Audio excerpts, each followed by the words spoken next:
Si je vous demande l'œuvre qui a le plus inspiré Kentaro Miura pour créer son manga Berserk, vous me répondez Dark Soul? Qui a dit Dark Soul?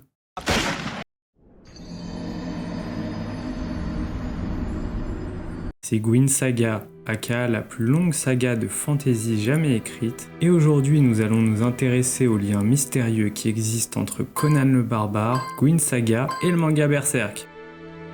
Mount Fuji whispers tales of old. In ink and paper worlds unfold.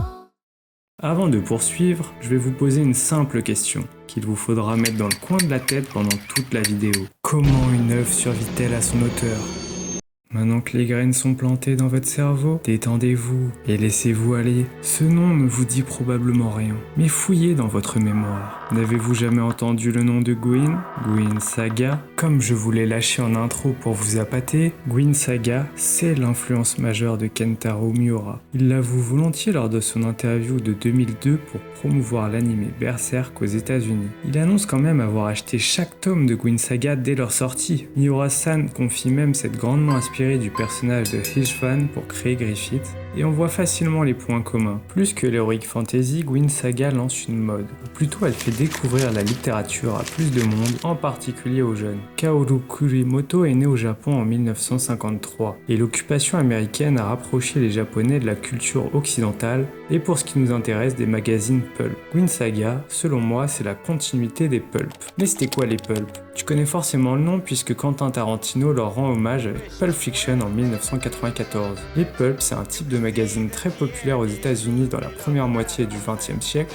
et comme Pulp Fiction, ils affichent une violence graphique et des dialogues incisifs. Mon Dieu, je vous ai jamais vu. Toi et les autres, je vous ai jamais vu, alors je dirai rien. Non, non, faites pas ça, non. Non, non, arrête. Arrête, t'as tout dit. Pitié, écoute, j'ai un gosse, je t'en prie. Ça y est? Non. Ça te fera du Non. bien, ça Allez réchauffe. pas, non.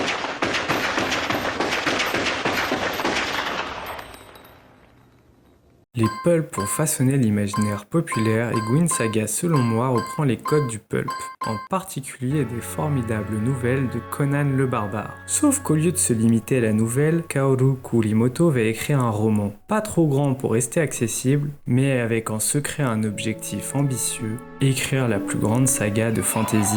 J'ai pris l'exemple de Conan le Barbare car c'est la source d'inspiration principale de Gwyn Saga, mais également car Kaoru parvient avec Gwyn Saga à combler le principal défaut de Conan qui, paradoxalement, est également sa plus grande force. Tout le monde peut écrire Conan le Barbare. Oula, calmez-vous, je vous explique. Conan, c'est un personnage. On s'en fout de l'histoire. Bon, j'exagère un peu, mais on va dire que la timeline est aussi bordélique que Jojo Bizarre Adventure. Ce désordre est voulu par Howard car il écrivait ses histoires comme un aventurier les raconterait, c'est-à-dire dans le désordre. Vous comprenez que l'intrigue c'est pas le plus important. Au final, Conan, c'est un archétype, un aventurier venant de loin, la Cimmérie, une véritable force de la nature avec une soif de vivre inégalée. Il lutte pour sa survie quoi qu'il arrive et n'abandonne jamais. Il se heurte à la fois à la civilisation qu'il ne comprend pas en tant que barbare et aux horreurs de la magie noire. À partir de là, vous pouvez l'embarquer dans n'importe quelle aventure et ça fonctionne.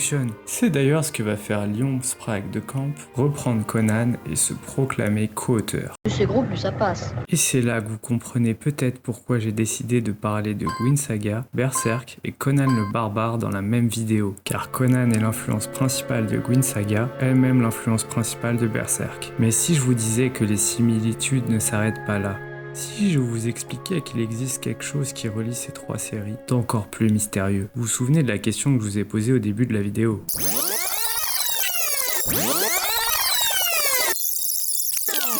Comment une œuvre survit-elle à son auteur? Oui, car aussi incroyable que cela puisse paraître, les trois auteurs vont connaître une fin prématurée avant de terminer leur chef-d'œuvre.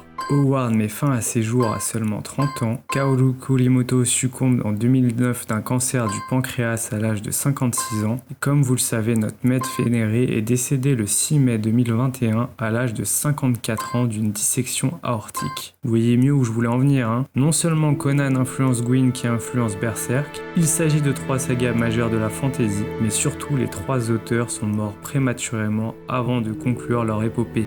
Vous vous souvenez quand j'ai dit que tout le monde pouvait écrire Conan? Eh bah c'était pas qu'une simple provocation, car si l'œuvre a survécu jusqu'à nous, c'est en grande partie grâce à son usurpateur, Léon Sprague de Camp, qui après le décès de Howard va reprendre la série. Comme je vous l'avais dit, il va même se présenter comme co-auteur et réorganiser la timeline.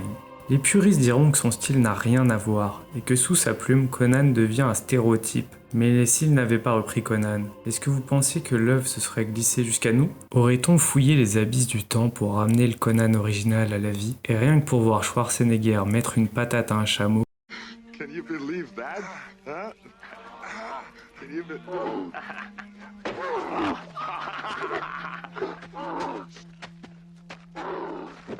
ça valait le coup. Dans le cas de Berserk, je vais pas développer car je voudrais en faire une vidéo dédiée. Mais c'est son meilleur ami Koji Mori qui dirige le studio Gaga pour poursuivre le manga depuis 2022. Miura lui a confié la fin de Berserk ainsi que le déroulement de l'intrigue, et il est encore un peu trop tôt pour dire si la suite du manga sera à la hauteur de ce monument, mais de toute façon l'héritage de Berserk a déjà transcendé le manga dans bien d'autres médias. Concernant Gwyn Saga, Kaoru Kurimoto a personnellement choisi ses collaborateurs pour poursuivre les romans, et en 2009, en hommage au décès de l'auteur, un animé de 26 épisodes adaptant les 16 premiers tomes est réalisé par le studio Statelight. Je pense que si vous souhaitez découvrir la série, c'est vraiment le meilleur moyen de le faire. A noter qu'il existe également un manga qui a l'air plutôt pas mal.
Voilà, alors pour répondre à ma question, pour qu'une œuvre survive à son auteur, il suffit qu'on s'en empare, d'une manière subtile avec Berserk ou Gwyn Saga, ou bien tel un malandrin comme le montre le plagiat éhonté de Conan. Le plus important, c'est tout simplement de profiter de ce que les anciens nous ont laissé, car au fond nous ne sommes que des nains sur les épaules de géants.